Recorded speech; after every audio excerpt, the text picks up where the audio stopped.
वहाँ पे टाइम पे करना पड़ता है, खुद ही आ जाता है, खुद आ जाता है, ना करें तो वो सिखा देते हैं। अच्छा। ये मजबूरी है। लेकिन लीगल तरीके से काम सीख कर कोई अपना म्यार बनाकर जाना चाहे तो वो इजी है, जा सकते हैं, लोग जाते हैं, अरबों में जाते हैं, यूरोप में जाते हैं, अमेरिका, कनाडा, ऑस्ट्रेलिया जाते हैं। पहली तारीख आई नहीं तो बेटा पैसे आ जाएं, फलां आया है, फलां को देने हैं, ये ज़रूरी है। ये कभी नहीं कोई पूछता खाया है या नहीं खाया। अच्छा। ये बड़े मामले हैं। बिस्मिल्लाहिर्रहमानिर्रहीम। नाज़रीन, मैं इस वक्त गुजरात के इलाके कड़ियावाला के गांव धमतल में मौजूद हूँ। ये सारा इलाका आवानों की अक्सरियत पर मुश्तमिल है। उमूमी तौर पर तो गुजरात में जाट पाए जाते हैं, लेकिन इस इलाके में ज़्यादा आवान बसते हैं। मेरे साथ मोहतरम मोहम्मद नसीम इकबाल आवान साहब मौजूद हैं। गुजरात का नाम जब भी हमारे जहन में आता है तो इसके पस पर्दा एक लफ्ज़ डंकी हमारी याददाश्त में ज़िंदा हो जाता है। हमारे नौजवानों का बड़ा शौक़ और ज़ौक़ होता है कि हम डंकी लगाकर बाहर जाएं और यूरोप जाकर एक सेल्फ़ी अपने रिश्तेदारों को जलाने के लिए ज़रूर भेजें। उनकी ये ख्वाहिश चाहत पूरी होती है नहीं होती है ये अलग बात है, लेकिन मैं समझता हूँ यूरोप जाने के चक्कर में हमारे जवान अपनी सकाफ़त, तहज़ीब, तमद्दुन से दूर होते चले जा रहे हैं। चूँकि नसीम साहब पिछले 25 सालों से यूरोप में सेटल हैं, ग्रीस के कैपिटल ईथन में, और मिन जुमला तमाम मामलात में अदा कर रहे हैं। इनकी और मेरी जो असल रफ़ाकत है वो तहरीक मिनहाजुल कुरान की वजह से है। ये ज़िम्मेदार भी हैं ग्रीस में तहरीक मिनहाजुल कुरान के, और एक अरसा दराज से वहाँ मिशन मुस्तफ़वी की खिदमत के लिए अपना कलीदी किरदार अदा कर रहे हैं। उमूमी तौर पर मेरी इनसे मुलाकात दर्स इरफ़ानुल कुरान की वजह से हुई है। आज रात इनके पास मेरा दर्स भी है, तो मैंने चाहा ज़रा दर्स से पहले कुछ बातें इनसे करते हैं और यूरोप की रोशनियों के हवाले से कुछ बातें इनसे पूछते हैं। नसीम साहब, बहुत शुक्रिया आपका। बहुत शुक्रिया जी, आपने हमें टाइम दिया, आप हमारे गरीब खाने पे तशरीफ़ लाए।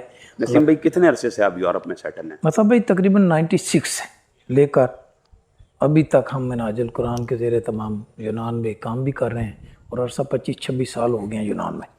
अच्छा, ये वैसे कमिटेड तहरीकी हैं, इनकी हर बात में आपको तहरीक नज़र आएगी, उससे हट कर ये इधर उधर कोई बात नहीं करते, तो इसलिए आपने ज़रा इनकी तहरीकी फ़िक्र और कमिटमेंट पर इन्हें दाद ज़रूर पेश करनी है। यूनान जैसे दयारे गैर में रह कर भी ये तहरीक का काम अल्हम्दुलिल्लाह बड़ी जांफशानी के साथ कर रहे हैं। अच्छा सर, ये तो बातें होती रहेंगी तहरीकी फ़िक्र के हवाले से, लेकिन आप क्या समझते हैं जो हमारे जवान यूरोप जाना चाहते हैं उनके लिए कितनी आसानियाँ वहाँ मौजूद हैं? जाते साथ कुछ सोने का चम्मच उन्हें मिल जाता है? मतलब भाई ये बहुत मुश्किल है।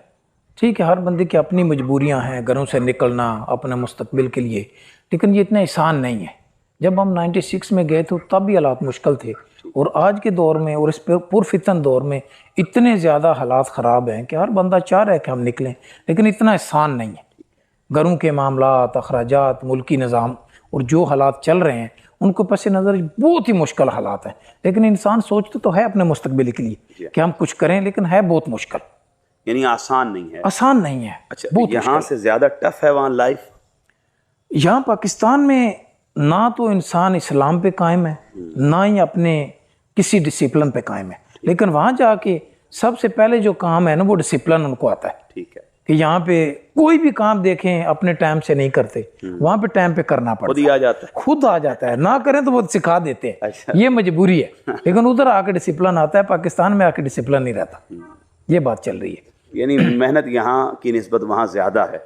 मेहनत अगर पाकिस्तान में करें तो चलता है, लेकिन यहाँ पे पूछने वाला कोई नहीं, वहाँ पे करेंगे तो कुछ मिलेगा। नसीम भाई, क्या कहते हैं, हमारे नौजवानों की बड़ी ख्वाहिश होती है यूरोप जाने की, और वो लीगल और इल्लीगल दोनों ज़राए इस्तेमाल करते हैं। उसूली एतबार से उनके यूरोप जाने पर तो एतराज़ आपको भी नहीं होगा, मुझे भी नहीं होगा, लेकिन जो वो ज़राए इस्तेमाल करते हैं और उस ज़राए पर जो ख्वाहिशात वो लेकर अपने साथ जाते हैं, आप क्या कहेंगे? वो कितनी पूरी हो जाती हैं या दरमियान में कितनी उनके कदमों के साथ लिपट कर ज़ेरे कब्र उन्हें ले जाती हैं? मतलब भाई यूरोप की ख्वाहिश तो हर बंदे की है, ठीक है, लेकिन सबसे ज़रूरी है कि बंदे का स्टेटस क्या है। ठीक है, अगर पढ़ा लिखा लीगल तरीके से बंदा जाना चाहे तो वो भी जा सकता है, लेकिन हमारे पेशो अख्तर बंदे जो है ना वो गांव से हैं, देहात से हैं, हमारा पढ़ाई की तरफ बिल्कुल ध्यान नहीं है। हम शॉर्टकट रास्ता ढूंढने के माहिर हैं, पैसे जितने भी लग जाएं। ये पिछले दिनों में आपने देखा यूनान में कमो भाई 600 बंदे की एक शिप डूब गई, जिसमें सबसे ज़्यादा बंदे पाकिस्तानी थे। वो सब ने, किसी ने 20 दिया, किसी ने 30 दिया। फिर عرض یہ ہے کہ باہر جانے کا راستہ تو وہ ڈھونڈتے ہیں، لیکن یہی اگر سٹیٹس پاکستان میں پڑھائی کے ذریعے لیگل طریقے سے کام سیکھ کر کوئی اپنا معیار بنا کر جانا چاہیں تو وہ ایزی ہے، جا سکتے ہیں، لوگ جاتے ہیں، عربوں میں جاتے ہیں، یورپ میں جاتے ہیں، امریکہ، کینیڈا، آسٹریلیا جاتے ہیں۔ پڑھائی کے جتنے پیسے دے رہے تھے، اگر لیگل طریقے سے بندہ لگا کے جائے، پڑھائی کے ذریعے لگا کے جائے تو جا سکتا ہے۔ یعنی آپ سمجھتے ہیں کہ اگر لیگل طریقے سے، رسپیکٹیبل طریقے سے جائیں تو اس میں عزت بھی ہے، ملک کی بھی اور ان کی اپنی بھی، اور اہل خانہ کی بھی خیر ہے۔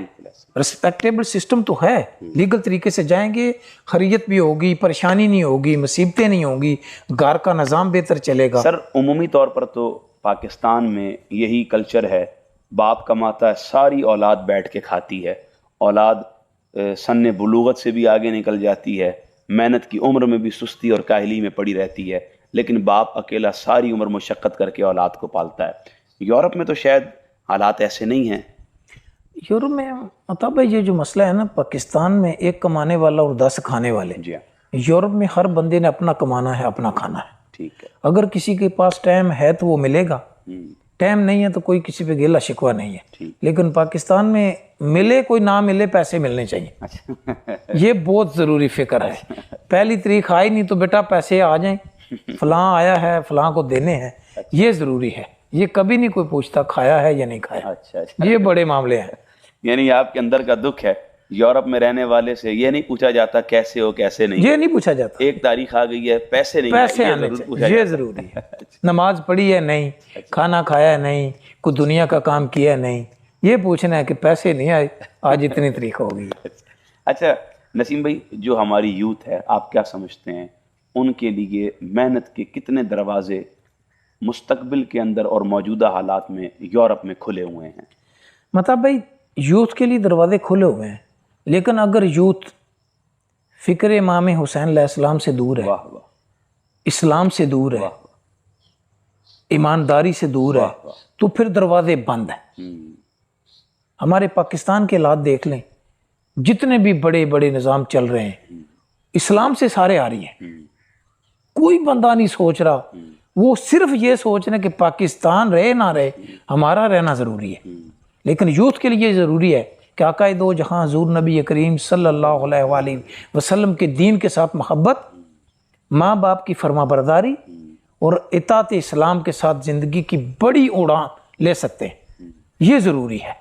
مستقبل ہر بندے کو ضروری ہے، لیکن اسلام کا ساتھ ساتھ اس کی محنت، اشاعت، نظام سارا لے کے چلیں تو میرے خیال میں سب سے بڑی کامیابی ہے، دنیا میں بھی اور آخرت، دنیا میں بھی اور آخرت میں بھی۔ اور یہی اصل کامیابی ہے جو دنیاوی بھی ہو اور آخرت بھی۔ سر بہت شکریہ، آپ نے وقت دیا۔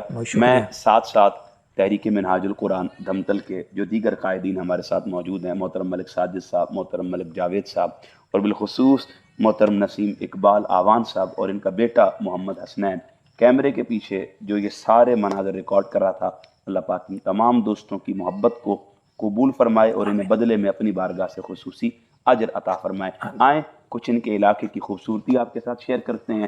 ہمارے ایک طرف باجرہ ہے اور ایک طرف سپر کرنل تیار کھڑا ہے، باقی جو 86 نمبر ہے وہ ان کے پاس موجود نہیں ہے، جو موجود ہے وہ آپ کو دکھاتے ہیں۔